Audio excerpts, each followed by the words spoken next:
Bien, chers amis, bonjour. Alors, l'émission aujourd'hui, je suis avec le frère Jocelyn Dubo, qui est un clerc de Saviateur de Joliette, mais originaire de Saint-Félix-de-Valois. Et il y a ceci de spécial que le frère Jocelyn Dubo est missionnaire. Missionnaire clerc de Saviateur au Burkina Faso. On en reparlera tout à l'heure, plus précisément. Le Burkina Faso est un pays d'Afrique. On sait que les clercs de Saviateur, par mission de leurs fondateurs, sont des frères, des pères, qui ont comme mission d'être éducateurs. On sait que dans la région de l'Anaudière, spécialement, pendant un très bon nombre d'années, ils ont été dans plusieurs écoles de la région du diocèse de Joliette. Et aujourd'hui encore, ils ont une très belle maison qu'on appelle la maison des clercs de Saviateur, juste à côté de la cathédrale. Jocelyn fait donc partie de cette communauté, qui vous en parlera tout à l'heure. Et la communauté, il y a 25 ans précisément cette année, a pris de l'expansion en allant fonder un collège au Burkina Faso. Et Jocelyn fait partie de cette équipe de clercs de Saviateurs canadiens, auxquels sont ajoutés maintenant des gens de ce pays. Et j'ai invité aujourd'hui Jocelyn pour qu'on parle de ce collège-là et qu'on voit que les clercs de Saviateurs sont encore en état de continuer la mission. Alors, bienvenue à l'émission, Jocelyn. Merci beaucoup. Merci d'avoir pensé à m'inviter. Ben oui. Et puis, Jocelyn a préparé un beau diaporama, je dirais, sur les clercs de Saviateurs, sur la mission Burkina Faso, qu'il va vous commenter lui-même. Et ça sera peut-être divisé en quelques émissions, mais on vous en avertira à ce moment-là. Alors, bienvenue, à toi la parole. Merci beaucoup. Merci de m'inviter à votre émission. Alors, comme le disait le Père Sauvageau, je fais partie de la première équipe qui est partie au Burkina Faso. Et cette année, on fait nos 25 ans. Alors, si vous regardez bien la diapositive qui est derrière moi, vous voyez que c'est le logo que nous avons, qui est la carte du Burkina Faso, le tracé, et on a indiqué à l'intérieur les 3 lieux de mission, les 3 diocèses où nous sommes présents depuis 25 ans. Alors, le Burkina Faso est dans l'Afrique de l'Ouest. Alors, vous voyez sur la petite carte Africa l'emplacement du Burkina Faso. Et les constructions traditionnelles au Burkina Faso, c'est bien sûr des briques de terre. C'est un pays du Sahel, le pays où il fait très chaud. Donc, vous avez une petite maison en bas que sur la première diapositive. Je vous invite à la seconde diapositive. C'est moi avec mes parents lorsque je suis rentré en communauté chez les clercs de Saviateurs. C'est à l'âge de 24 ans que j'ai opté de devenir religieux dans l'éducation. Et là, c'est la photo de ma profession religieuse qui s'est déroulée à notre village natal, à Saint-Félix-de-Valois. Donc, je suis rentré en communauté après avoir étudié à l'université en nutrition diététiste. Et quand je suis devenu religieux, j'ai fait des études en théologie, en pédagogie. Et j'ai travaillé durant 9 ans au Collège Champagnat à Radonne. Et j'ai travaillé aussi avec le monde des sourds à Joliette. Après, la communauté m'a demandé, et j'ai accepté d'aller travailler en Afrique. Là, je vais vous présenter ma nouvelle famille, la famille des clercs de Saviateurs au Burkina Faso. Comme vous voyez sur la photo, il y a beaucoup de personnes dessus. Lorsque nous sommes arrivés, nous étions seulement 5 religieux. Et maintenant, au Burkina Faso, après 25 ans de présence, nous sommes rendus à 37 religieux clercs de Saviateurs. Et comme vous voyez sur la photo, c'est juste moi, la dernière petite tache blanche. Tous les autres, c'est des confrères burkinabés africains. La diapositive suivante. Pourquoi qu'on est allé au Burkina Faso? Nous sommes allés avec l'idée de notre conseil général qui était à Rome, le général, le père Léonard Odette, qui nous a dit en 1996 d'avoir un signe d'espérance et d'aller dans d'autres pays. Et à Montréal, le conseil provincial du Canada, en 1998, a accepté l'invitation et il pensait aller dans 3 pays possibles, le Cameroun, le Tchad ou le Burkina Faso. On a choisi les responsables de Burkina et vous voyez l'équipe des 5 premiers. Il y avait un confrère haïtien, Lindbergh Mondésir, 4 Canadiens, le frère Valmont, Jean-Marc, moi et Benoît Tremblay. Et c'est la photo de notre départ pour le Burkina Faso. La diapositive suivante. Alors, vous voyez qu'on est parti du Québec pour se rendre de l'autre côté du continent, dans l'Afrique de l'Ouest. Et nous sommes arrivés là-bas le 7 octobre 1999, dans la capitale, qui se nomme Ouagadougou. À la diapositive suivante, c'est vous parler de Ouagadougou, de la capitale. Le nom du pays, c'est le Burkina Faso, mais autrefois, ça s'appelait la Haute-Volta. Le nom a été changé en 1984 par Thomas Sankara et ils ont pris des langues locales pour présenter le pays. Burkina vient du moré, qui dit intégrité. Faso vient de la langue dioula, qui signifie terre. Et une personne qui vit là-bas, on dit que c'est un Burkinabé, bé, qui signifie l'être humain, la personne en Fufundé. Parce que dans ce pays, il y a au-delà de 62 ethnies, donc 62 langues différentes. Et c'est la colonisation française qui a unifié l'ensemble de toutes les ethnies par une seule langue qui est le français. Donc, la langue officielle au Burkina Faso pour le travail est le français. À la diapositive suivante, vous voyez le territoire du Burkina Faso. Alors, le Burkina Faso, la grande partie de la population vit de l'agriculture, 80% de la population. Et maintenant, il y a des productions minières. Ils ont découvert des mines et on commence à exploiter les mines au Burkina Faso depuis quelques années. Malheureusement, c'est parmi les pays les plus pauvres. 40% de la population vivent au-dessous du seuil de la pauvreté. Ça veut dire que c'est 100 $ par mois. Ils ont moins que 100 $ par mois pour vivre. Et notre indice de développement humain, je vais vous le présenter en bas, tantôt sur la prochaine diapositive, il est très bas par rapport. Je vous expliquerai tantôt. Alors, le Burkina Faso a 22 millions de population et 72% de la population sont dans le milieu rural. Donc, c'est vraiment un pays en développement. À la diapositive suivante, vous voyez le premier tableau avec l'indice de développement. L'indice de développement humain représente la qualité de vie du pays par rapport à son service d'éducation, par rapport à son service de santé, par rapport à l'espérance de vie.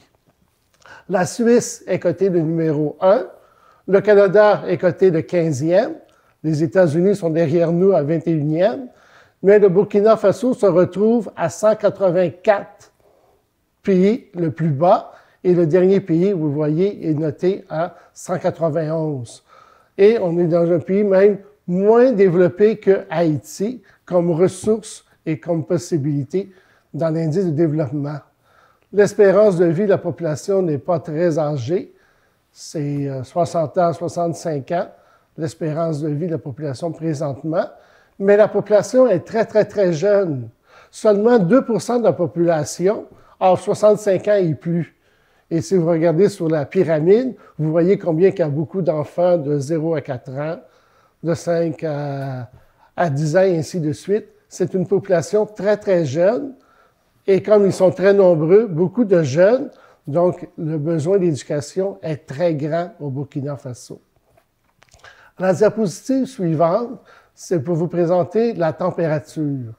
Le Burkina Faso fait partie du pays du Sahel. Ça veut dire que le nord du pays, c'est le Sahara. Vous voyez que c'est jaune sur la carte. C'est les dunes de sable, très peu de végétation.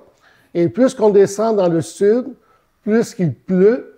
Et là, la végétation, elle est plus verdoyante, plus qu'on s'approche de la Côte d'Ivoire. Donc, nous, on n'a pas 4 saisons comme au Québec. Nous avons 2 saisons. Il y a la saison des pluies qui dure 3 à 4 mois par année, qui est à partir du mois de mai à septembre. Et le reste du temps, pendant 8 à 9 mois, c'est toujours le soleil. Donc, la température moyenne est alentour de 32 degrés. Lorsqu'il fait très chaud le midi, ça monte à 42-45 Celsius.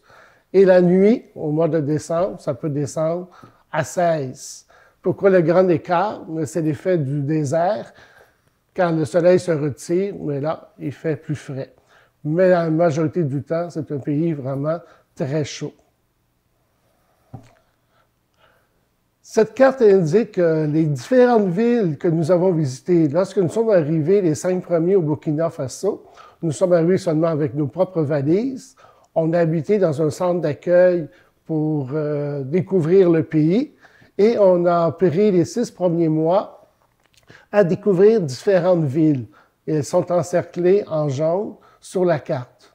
Et à chacune des villes, on découvrait les besoins de la population. Et on a été interpellé par 4 évêques. L'évêque des Dédougou, qui voulait avoir un lycée diocésain, qui est une école secondaire. Kaya, l'évêque, voulait une université spéciale, supérieure technique, qui nous demandait de prendre la gestion. Il y avait Bonfora, qui voulait pour une école secondaire. Et le diocèse de Ouagadougou aussi, qui avait une école privée à vendre et qui voulait qu'on puisse se l'acquérir. Alors, en visitant les lieux, en faisant connaissance avec la population, des besoins, c'est là qu'on a pris la décision, la diapositive suivante, d'aller dans le diocèse de Ouagadougou. Alors, vous avez sur l'image les 2 lieux de culte principaux, la mosquée dans la ville de Ouagadougou et la cathédrale. Il y a dans notre diocèse, dans le pays, c'est 64% de musulmans, 25-26% de chrétiens et 10% qui est leur religion traditionnelle que les gens avaient avant l'arrivée des musulmans et des catholiques. Donc, c'est dans la capitale de Ouagadougou qu'on s'est acquéri une école. Vous allez voir la diapositive suivante. C'est lors de l'achat de l'école avec le représentant du diocèse et le propriétaire où on a acheté.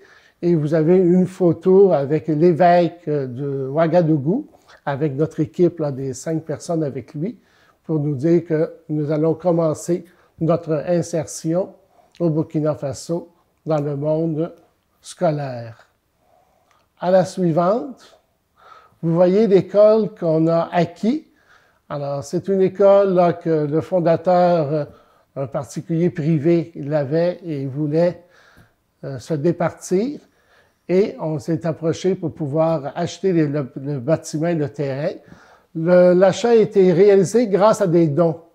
On a fait des campagnes de financement en 1999 au niveau du au niveau du Québec.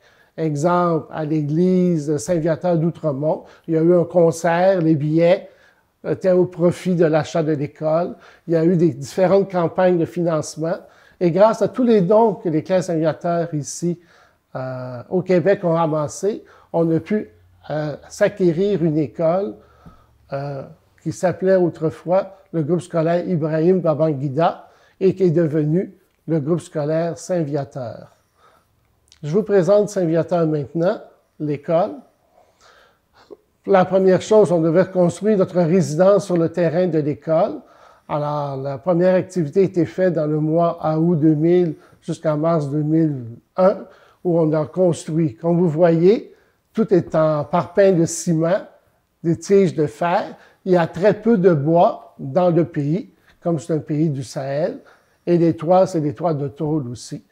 L'inconvénient de ces constructions-là, c'est que ça conserve beaucoup la chaleur à l'intérieur, mais pour les conditions du pays, c'est le matériau le plus utile. Donc, nous avons construit notre résidence sur le terrain de l'école. Et l'école, maintenant, je vais vous présenter la surface de l'école. Alors, vous avez une vue aérienne de l'école.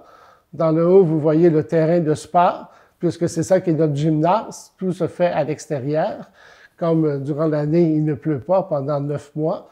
Et en bas, vous voyez les différents pavillons de classe, parce que notre école regroupe maintenant 2700 élèves.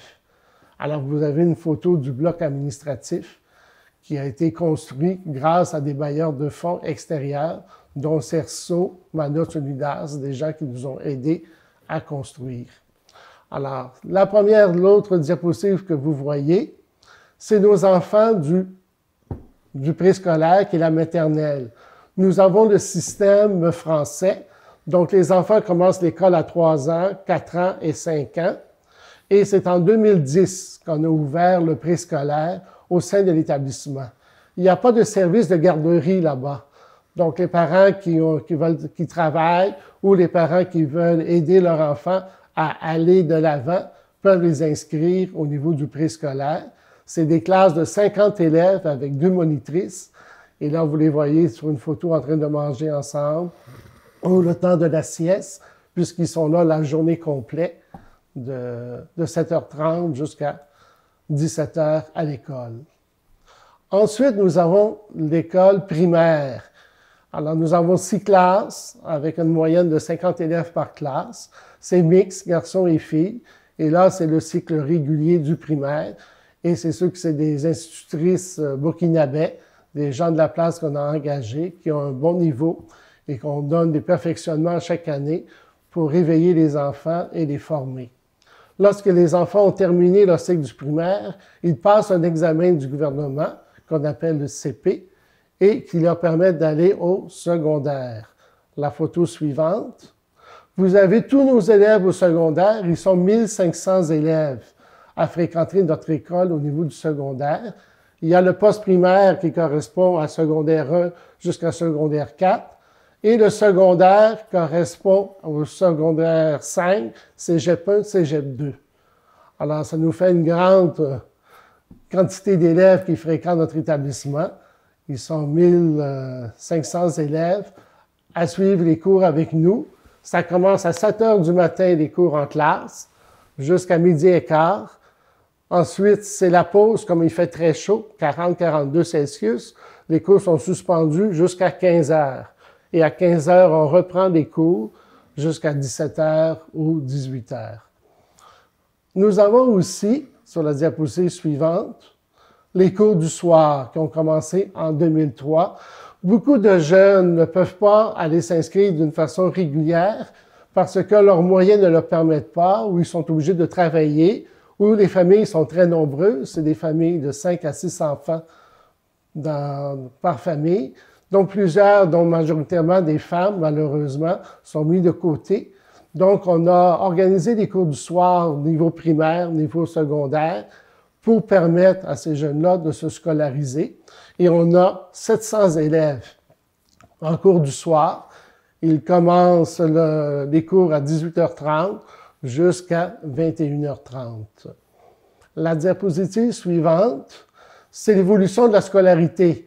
Quand on a acheté l'école, elle fonctionnait déjà. Donc, on a travaillé avec les gens qui étaient sur place. On avait déjà 1100 élèves avec le secondaire et le primaire. Progressivement, on a ajouté les cours du soir. On a ajouté le préscolaire. Et sur la prochaine diapositive, vous voyez que l'an passé, on était à 2740 élèves qui fréquentaient notre établissement. Ça prouve un grand besoin dans l'éducation parce qu'il manque d'écoles. L'État ne réussit pas à avoir assez d'écoles publiques pour accueillir la jeunesse. Donc, les établissements privés, dont les établissements catholiques, offrent vraiment une aide aux familles. La diapositive suivante, c'est le centre de catéchèse. Il ne faut pas confondre l'éducation et la formation religieuse. Alors, les élèves que nous avons, c'est des élèves musulmans, c'est des élèves protestants, des catholiques. Donc, à l'école, on n'enseigne pas la catéchèse, on a des cours d'instruction civique, morale, religieux, mais lorsqu'ils veulent devenir chrétiens, là, on organise des sessions de catéchèse, comme on vit au Québec. Donc, tous les mercredis après-midi, on a la catéchèse enfance. Il y a pas loin de 600 enfants qui viennent se préparer pour recevoir les baptêmes. De même pour les jeunes, les adolescents et pour les adultes. On a plusieurs groupes d'adultes qui, en 3 ans, se préparent pour être baptisés.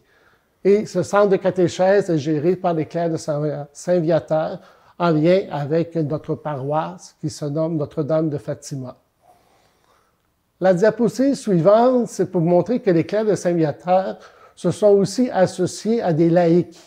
Donc, vous voyez les 6 premiers laïcs, hommes et femmes, des gens mariés, impliqués dans leur société et qui sont en lien avec notre congrégation comme lieu de ressourcement, lieu d'engagement et d'approfondissement de leur foi. Alors, les premiers associés sont arrivés en 2022 et d'année en année, il y a de nouveaux associés qui s'ajoutent à notre communauté. La prochaine diapositive présente un nouveau terrain qu'on a acquis pour la formation des jeunes religieux. C'est à Boissa, c'est en périphérie de Ouagadougou. C'est là où on fait la formation pour que les Burkinabés veulent devenir religieux clercs de Saint-Viateur, donc l'année du noviciat. Et on a aussi un petit centre d'accueil pour accueillir quelques visiteurs. Sur ce terrain-là, de 8 hectares, il est très grand. On l'a eu en cadeau par l'ancien propriétaire, qui était un ancien frère du Sacré-Cœur qui a dû quitter, qui nous a laissé le terrain. Et nous avons un projet de partir l'année prochaine, une école technique au sein de ce terrain. Pourquoi? Je vais vous le présenter. C'est que le noviciat va changer de lieu. Le noviciat était prêt à ouvrir, à accueillir les religieux en 2002-2003. On voulait aller en Côte d'Ivoire, mais ça n'a pas été possible. Alors, l'année suivante, en 2003-2004, on a commencé avec 7 jeunes burkinabés, 7 novices, pour devenir religieux. Et là, on était en location sur ce terrain-là. La personne qui était propriétaire a eu des problèmes de santé. Il est revenu au Québec. Il nous a laissé son terrain. Et là, on a fait le noviciat la 2e année et la 3e année.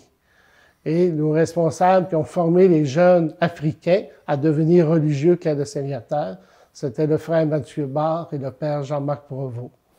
La photo suivante, vous voyez la première équipe, les jeunes africains qui sont intéressés à devenir religieux clercs de Saint-Viateur pour leur année de formation. La diapositive suivante vous présente que le noviciat a déménagé à Boaké, en Côte d'Ivoire, à la demande du supérieur général de Rome, et on a eu 3 promotions en Côte d'Ivoire pour nos novices. Mais on sentait le besoin de revenir au Burkina, donc la diapositive suivante présente maintenant les responsables du noviciat. Nous avons eu 4 promotions par le père Julien Rainville, un clerc de Saint-Viateur de Joliette, qui nous a aidés comme maître des novices. Et ensuite, c'était des Burkinabés.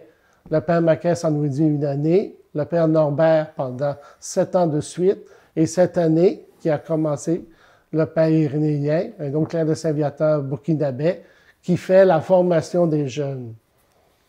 À la diapositive suivante, vous voyez que le recrutement au Québec, malheureusement, je suis le dernier clerc de Saint-Viateur qui est rentré au Québec. Après moi, les autres ne sont pas restés, ils ont quitté la communauté. Mais je suis le plus jeune au Québec, mais le plus vieux au Burkina Faso. Et à chaque année, vous voyez le nombre de religieux. C'est 2, 3 par année qui s'ajoutent. C'est pour ça que maintenant, nous sommes rendus à 37 religieux, clercs de Saint-Viateur au Burkina Faso. La diapositive suivante présente l'équipe du noviciat. Donc, vous avez 2 promotions là, de novices. Et après une année de formation, qui est une année de vie de spiritualité, une année de prière, de formation humaine, formation psychologique, pour qu'ils puissent discerner et s'ils sont faits pour opter pour la vie religieuse. La photo suivante présente le futur site du noviciat, parce qu'on a décidé de relocaliser le noviciat dans un lieu plus tranquille. Et là, vous avez le terrain qu'on est en train d'aménager. Sur la diapositive suivante, vous allez voir les constructions pour loger les novices, les constructions pour loger les confrères. Et on veut faire aussi un centre de spiritualité sur la diapositive suivante. Alors, vous voyez, c'est en construction. C'est à l'occasion de notre 25e année qu'on a décidé d'investir et de faire un centre de formation pour accueillir les gens qui ont besoin d'une formation religieuse, une formation de technique, et aussi accueillir les gens pour différentes animations. À la diapositive suivante, c'est le nouveau diocèse où nous sommes partis. Alors ça, ce sera dans une prochaine émission où je pourrai vous présenter la mission des clercs de Saint-Viateur au Burkina Faso, maintenant dans un nouveau diocèse, Bamfora. Donc, si on revient avec la diapositive initiale qui présente la carte du pays, on va faire un retour en arrière. Parfait. Donc, simplement pour nous redire, les clercs de Saint-Viateur, en signe d'espérance, sont partis en 1999 fonder une œuvre d'éducation au Burkina Faso. Et la première œuvre, c'est celle que je viens de vous présenter, le groupe scolaire Saint-Viateur à Ouagadougou. Et des jeunes là-bas, burkinabés, se sont sentis interpellés pour devenir eux aussi religieux et travailler dans le monde de l'éducation, qui est un grand besoin dans cette région-là, et d'où la raison d'ouvrir le noviciat que je vous ai présenté. Et c'est 5 ans plus tard que nous sommes partis, donc en 2004, dans un nouveau diocèse pour ouvrir une seconde école. Et cette école, je vous la présenterai dans la prochaine émission. Ah, ben merci Jocelyn. C'est vraiment très, très intéressant. Très intéressant. Et de savoir que c'est des gens d'ici, hein, du Québec, des clercs de Saint-Viateur qui sont rendus là. Et ça nous montre l'expansion du pays, de votre communauté aussi. Alors, je pense qu'on a matière à revenir la semaine prochaine. Hein? Je t'invite la semaine prochaine, on se retrouve à nouveau. Et à ce moment-là, on va parler du nouvel établissement dans le diocèse de Banfora. Exact. Alors merci beaucoup, puis je serai là la semaine prochaine avec vous. On t'attend. Alors, d'ici là, mes bien chers amis, hein, je vous dis à la semaine prochaine, on va continuer notre visite au Burkina Faso avec le frère Jocelyn Dubo, clerc de Saint-Viateur de Joliette.